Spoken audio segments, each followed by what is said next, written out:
Del Padre, del Figlio e dello Spirito Santo. Il Signore sia con voi. Siamo qui, c'è accanto ed è presente nella nostra vita, non come magari ci viene istintivo pensare chiuso dentro una chiesa, ma è partecipe della nostra esistenza, della nostra quotidianità che è fatta dentro queste strade, questi cortili che insieme oggi condividiamo. Confesso a Dio Onnipotente e a voi fratelli e sorelle che ho molto peccato in pensieri, parole, opere e omissioni, per mia colpa, mia grandissima colpa. E supplico la Beata sempre Vergine Maria, gli angeli, i santi e voi fratelli e sorelle, di pregare per me, Signore nostro. Dio Onnipotente abbia misericordia di noi, perdoni i nostri peccati, ci conduca alla vita eterna. Amen. Padre Santo che vedi e provvedi a tutte le creature, sostienici con la forza del tuo Spirito, perché in mezzo alle fatiche e alle preoccupazioni di ogni giorno non ci lasciamo dominare dall'avidità dell'egoismo, ma operiamo con piena fiducia per la libertà e la giustizia del tuo regno. Dalla prima lettera di San Pietro Apostolo.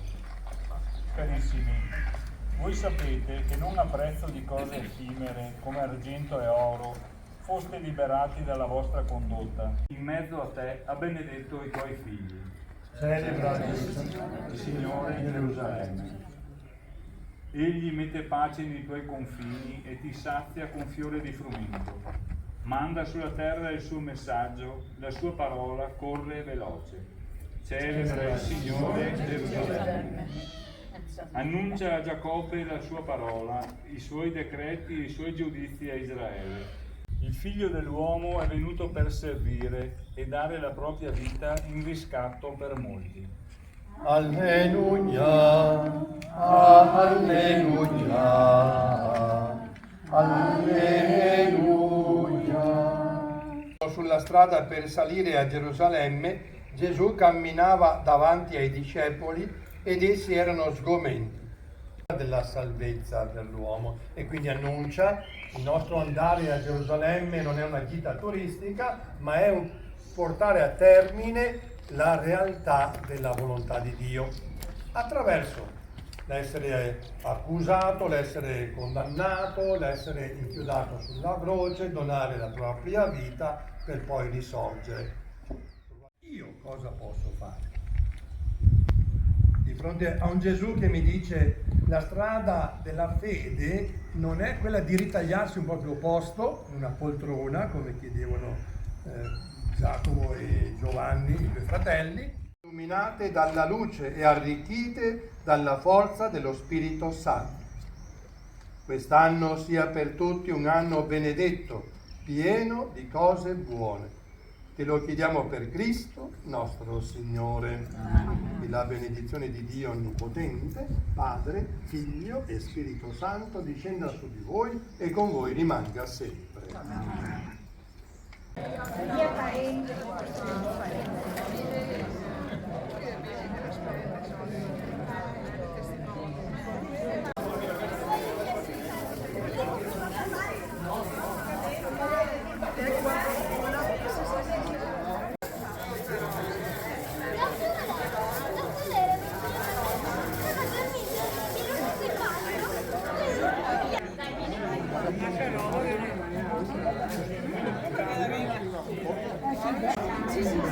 Sempre adesso.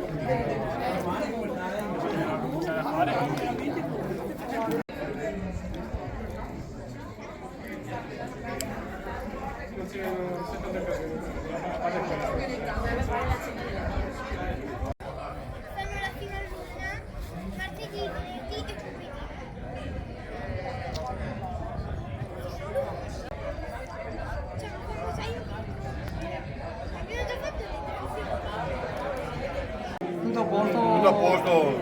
Quindi ci si trova sempre bene. Lei è sempre in forma? Cerchiamo. Bene, bene.